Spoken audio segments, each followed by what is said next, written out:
I think he wiped his ass with it when he posted that video.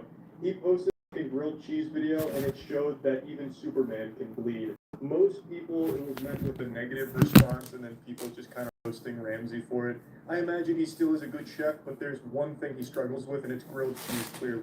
But I didn't want to just judge a book by its cover. I've watched plenty of Our Man videos. I know that that's not the way to do things. So I decided I was going to cook this grilled cheese and try it for myself. Cheeses. A Romano with pepper berry and Asiago. I'll tell you what, I've had many a grilled cheese in my life, and never once did I think of trying either of these two cheeses in there, and I've never even heard of a Romano with pepperberry. That sounds like some forbidden cheese Ramsay himself whipped up in a laboratory like Frankenstein. I also couldn't find this playful little cheese anywhere at the grocery stores. I'd ask for the fucking Corky Romanos, and they'd look at me like I was a lunatic. They'd never even heard of Romano cheese in their goddamn life. They seemed like revolted that I even asked, like as if I was asking for propane to put on my sandwich. So I had to settle with the closest thing I could find, which is grated Romano. Slices. So I can take off the rind easily. I mean, so beautiful. And then with the Asiago again, down, and literally. With the precision of a surgeon, I was easily able to cleave through the Asiago and get a nice big strip just like in the video. And since I'm basically speed running a shitty grilled cheese, I used the any percent Romano skip. Since mine's grated, I didn't have to bother cutting it like Ramsay does. The thing about a great grilled cheese is to make sure the bread is not too thin. Beautiful, locally baked country bread. I was able to find the exact giant chode bread that Gordon Ramsay uses for his grilled cheese. And let me just say, it's not really a great idea to use this kind of bread for a grilled cheese. I've never had it on this bread. In theory, I think it could work, but I think it'd take a lot more time and care to make a good grilled cheese using this bread. Typically, just use some fucking Wonder Bread or some shit. You don't need to reinvent the condom here. From there, a bit of butter, okay? And always butter heavily on the outer side. You'll see why, especially when you get that nice, crispy texture. Now, I'm a classically trained chef, so I'm employing a technique called the Wubby spreading with the butter here. Gordon uses just spreadable melted butter, but I took it a step further. I really wanted to make this shine. Also, I didn't have any like actual spreadable butter. I just had sticks. So I just really laid it on there. I slathered it there. I even tried to wrap it like a little blanket on the outside of the bread. Made sure it was a good distribution. It's a pretty advanced technique. Maybe even Gordon Ramsay isn't familiar with it, so. Tailor make it in a way that it becomes somewhat almost fitted to the bread. This is where the grated Romano really came to bite me in the ass. I couldn't get that good fit in there, so I just kind of have fucking sawdust of Romano here next to some chunks of Asiago. You know, just the way Mom used to make here. It's kind of hard to follow the recipe to a T because I couldn't find one of the crucial cheeses, but we're going to make do. The flavors should still be about the same, I would imagine. And the secret behind this grilled cheese is a little bit of kimchi, homemade kimchi, which is going to give a nice spicy texture to that incredible cheese. When I first got to this point in the video, I had to check what date it was posted because I thought it was an April Fool's joke. Fucking kimchi on a grilled cheese just coming out of nowhere. It just seems like that was the first thing he saw when he walked into the kitchen and said, fuck it. You know, I imagine if he had seen anything, he would have thrown it in there like, oh, that flower pot's looking kind of odd. Let me dump some of the soil on the grilled cheese and try and convince people it's a good idea. But regardless, I'm following it along. I got kimchi, which I've never had before in my life. And we're just going to pile it on just like Gordon Ramsay does. He does specify homemade kimchi, but I'm not making kimchi, don't know how, so I just got it from this can here. But hey, maybe whoever produces this made it at their house and then just sells it at the store. So, I mean, it still counts, I'd say. We're going to stick that in the oven. So, a beautiful fireplace over there. Introducing Iron Beam, the best choice for futures trading. Iron Beam is the industry-leading broker catering to traders worldwide. With the free Iron Beam platform and free real-time data, you can trade the most popular futures contracts anywhere and from any device. Low day trade margins, free depth of market, hundreds of indicators, and trading directly off the chart. Makes your trading more powerful than ever. Open an account today to trade with the best. Iron Beam.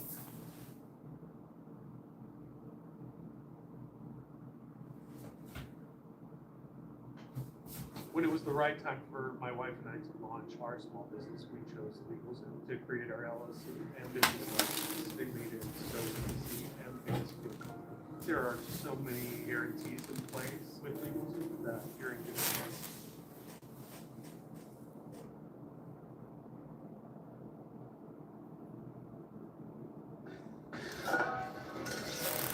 Nice touch of olive oil in. Yeah, so this Pioneer actually uses the fireplace to cook the grilled cheese. I'm over here like a real idiot sandwich just using 21st century technology with the stovetop. I don't have a fireplace, so I couldn't do this step as he does either. But I have to wonder, why the fuck is he using the fireplace to cook it anyway? I can't imagine that adds much to it. I mean, maybe like if some of the wood in the fireplace ends up in the sandwich, maybe that's cool. Like we like some wood chips in there, that'd be cool. But yeah, I couldn't do it, and I wasn't gonna go out back and start a campfire just to follow along. Turn it over. Push that down and push down.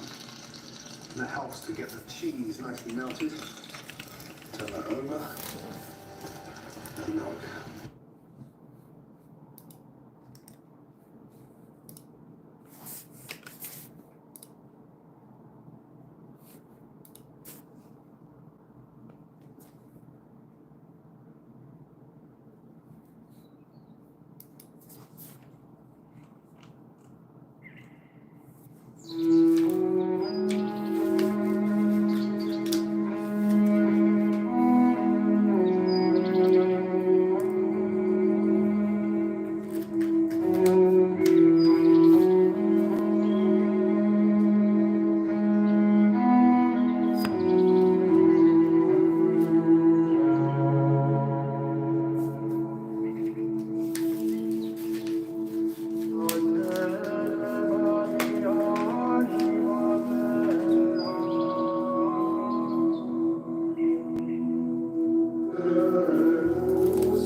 If you run a small business and have employees like me always wanting to be hands-on and learn more skills,